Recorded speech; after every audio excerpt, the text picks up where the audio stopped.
Hello, and welcome to my first blog.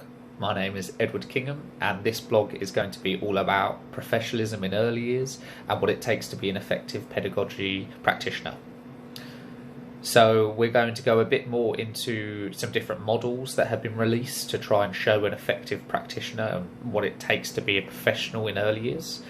And then later on, I'm going to talk a little bit about what I believe makes an effective professional and my personal experiences of what I believe is the most important thing in that.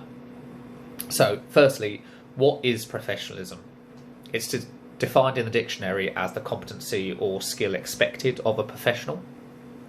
And these expected skills in early years could be numerous different things. They could be your qualifications, your standards, your partnership working, your daily interactions with children, your ability to reflect on your practice and improve on it, how you relate to leaders in early years, or you might be a leader yourself, and how you do your day-to-day job role, and the inspirations you get could be from theorists, from models, research, the people around you, and how you implement that in your daily work schedule. There have been quite a few different models and research based around what professionalism actually is in early years, especially coming away now from the fact that it's just a babysitting service and it's actually a chance for you to educate these young children, and we are starting to get a very highly qualified workforce. So in Brock's 7 Dimensions, she states that being a professional and working with young children isn't just about meeting your basic standards. It's about your attitude, your ideology, and your passion. You know, being able to turn up each day for work and know that there's more to it than just looking after these children. It's about educating and inspiring them to reach new levels. So her 7 dimensions are your knowledge. It could be your specialist knowledge, your unique expertise. Your education and training, so day in, day out, your higher education, your level 3s, your level 5s. Your different skills, they might be personal skills, it might be how good you are at taking on different tasks. Your autonomy, so your independent judgment and self-regulation. Your different values, your ethics, and finally your reward. So rewards quite a tricky one, but kind of your social status, your vocation, your power. And this model gives interrelated dimensions and is based on case studies from actual real practitioners about what they feel creates altogether a real professional. And the breakdown of those do actually link quite closely together. So if you're effective throughout, then you are going to be an effective professional. Another bit of research that's come out in 2010 from the National Strategies was about improving on the key principles of what makes a professional and effective practitioner. And these 3 different principles are focused on the observation-based assessments, so actually focusing on what the children are showing you and trying to improve based on what the EYFS, trying to meet those standards, trying to meet those different areas so that we're always focusing all of our time and energy on children improving in what the EYFS and different standards have given us. And then focusing on key evidence-based teaching approaches. So making sure we're always moving the child forwards and always using things that are well evidenced. And then finally, effective setting-based collaboration. So making sure that as professionals, we're all working together, albeit with the people in management in the same room as you or setting, and making sure those different professionals that are coming in, we're still been able to interact with them and learn from them, making sure we're passing on the information to the correct people to give these children the best possible chance. So since working in early years, I have my own opinions of what I believe an effective professional is, especially in early years.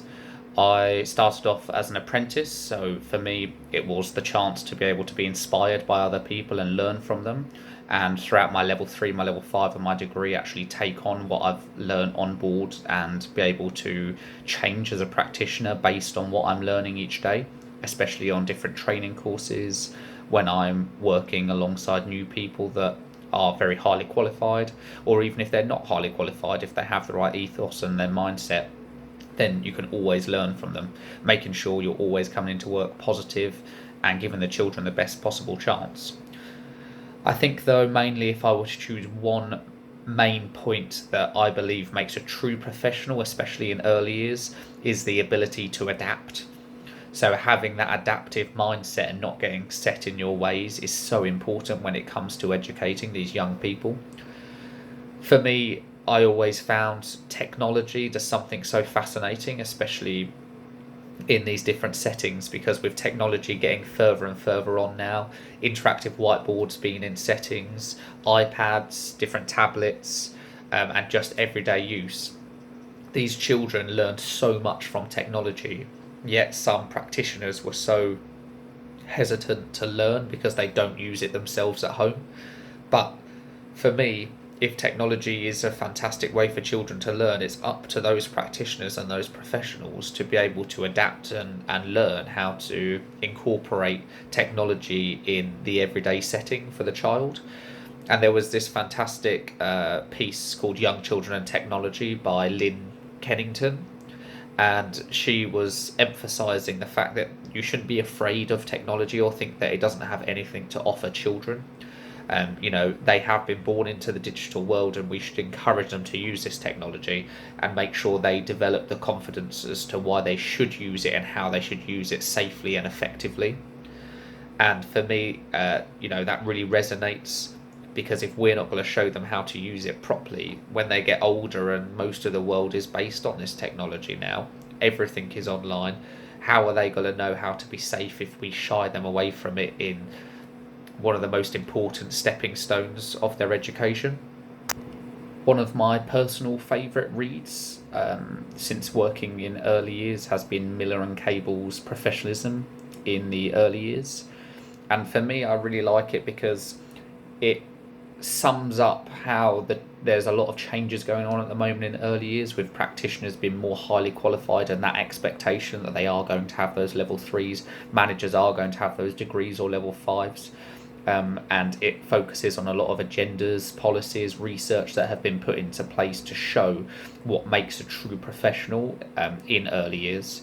But then also, for me, I really loved the read because it doesn't just focus on what you learn to be a professional. It focuses on how you incorporate everything you've learned, all of those policies, all of those agendas, but actually putting them into practice and making yourself an effective pedagogical practitioner, and not just making sure you're learning all of these things but they just sit in your head. You're actually using them in everyday work, and you're making sure you're passing on that practice to other people. And I think for me, that's why it's probably my favourite bit of research that's been done so far on professionalism. And it does really fit in well with Brock's 7 dimensions, where she was stating that it's not just about being a professional when you work with young children and putting this different bit of research that you've just learned and talking to somebody else about it. It's about actually having the correct attitude, your ideology and your passion in the workplace, and that's going to be the thing that brings out those true professionals for me. I hope you enjoyed watching my blog, and please go on to the next one that's all about me.